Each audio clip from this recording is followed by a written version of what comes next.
Silence in court! Hello transcribers, and welcome to our channel of transcription exercises.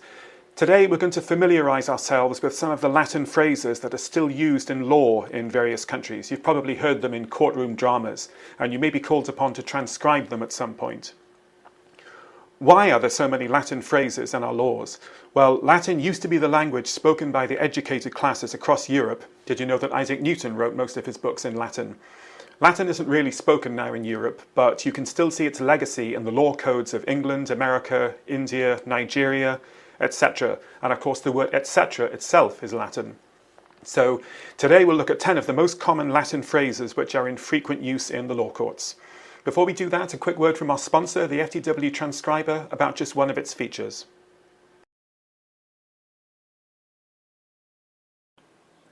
Imagine you need to listen again to an unclear phrase. Does that mean you have to guess how long to hold down the rewind pedal? No, because you can use RX. Set RX at a suitable number. Then whenever you press F5, the FTW transcriber will jump back by that number of seconds and play the unclear phrase again. If you need to jump back further, just press F5 twice. Handy.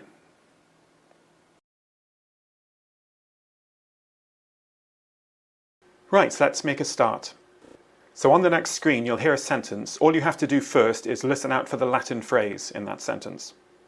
The judge ruled that the state's evidence was insufficient and issued a writ of habeas corpus. Right, now we'll see that sentence with the Latin phrase missing. The judge ruled that the state's evidence was insufficient and issued a writ of habeas corpus. So, habeas corpus, what is the spelling of that phrase? It's going to appear now. So there we are, habeas corpus, and what does it mean? The literal translation is, you shall have the body, but the meaning is, the state cannot detain someone indefinitely until they've appeared in court. So it means when the state locks somebody up, before too long they have to actually produce that person's body, hopefully alive, in the court, and then the court can decide how long that person can be locked up for. It's a way of controlling the power of the state. Number 2, listen for the Latin phrase.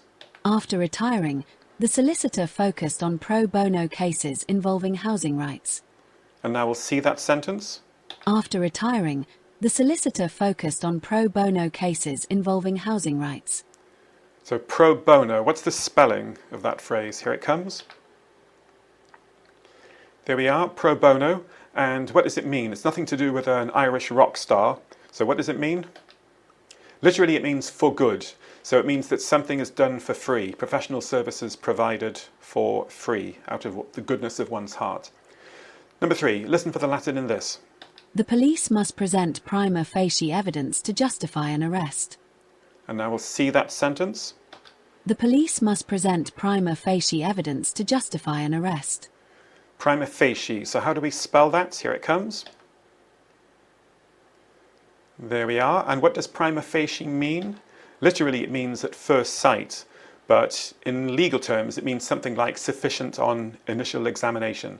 So when the police want to arrest somebody, they might not have cast iron proof, but they might have prima facie proof. So it's enough at first sight. Number 4, listen for the Latin here.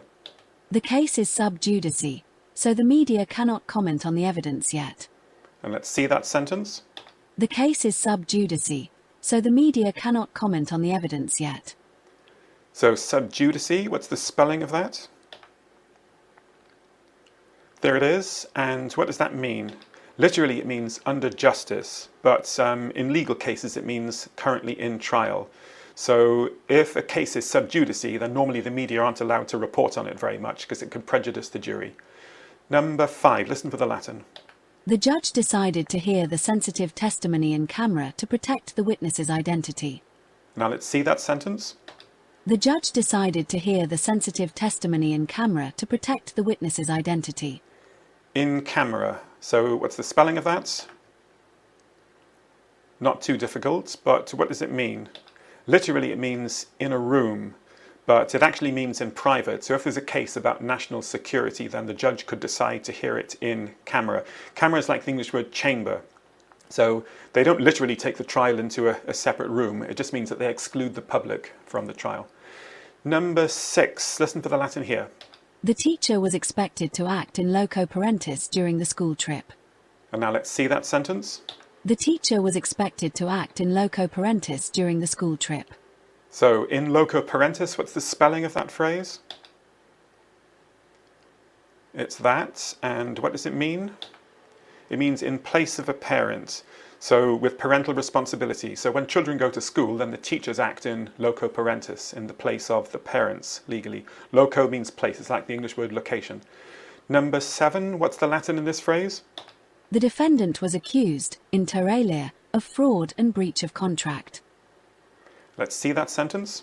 The defendant was accused, inter alia, of fraud and breach of contract. And what is the spelling of that Latin phrase? It's this, inter alia. What does inter alia mean? Literally it means among other things, and that is the meaning in normal English as well. Number 8, what's the Latin in this phrase? Silence is not an admission of guilt per se, but it may be considered in context. Let's see that sentence. Silence is not an admission of guilt per se, but it may be considered in context. So per se, how do you spell per se? Here it comes. And what's the meaning? It means by itself or on its own. That's quite common in everyday English as well. Number 9, listen for the Latin here. A valid signature is the sine qua non for the agreement to be enforceable. Let's see that sentence. A valid signature is the sine qua non for the agreement to be enforceable. Sine qua non. Let's see the spelling of that. That's it there. And what does sine qua non mean? Literally it means without which not, which is a bit meaningless, but it's something like an essential condition. So a valid signature is an essential condition for a contract to be enforceable. And number 10, listen for the Latin here, lastly. The defendant was tried in absentia after failing to appear in court. Let's see that sentence. The defendant was tried in absentia after failing to appear in court. In absentia, how do we spell that? That's how we spell it. And what does it mean? In absence. So it means without being present. So if you don't turn up for your trial, then you can be tried in your absence, in absentia, and you can be sentenced in absentia as well. And that's it. So that's all for today. Please like and subscribe and ring the bell for notifications of future exercises. And now I will let you get back to your transcribing, which is another Latin word. Trans means across and scribe means to write something. So the word transcribe means literally to write something across from one format to another. Bye for now.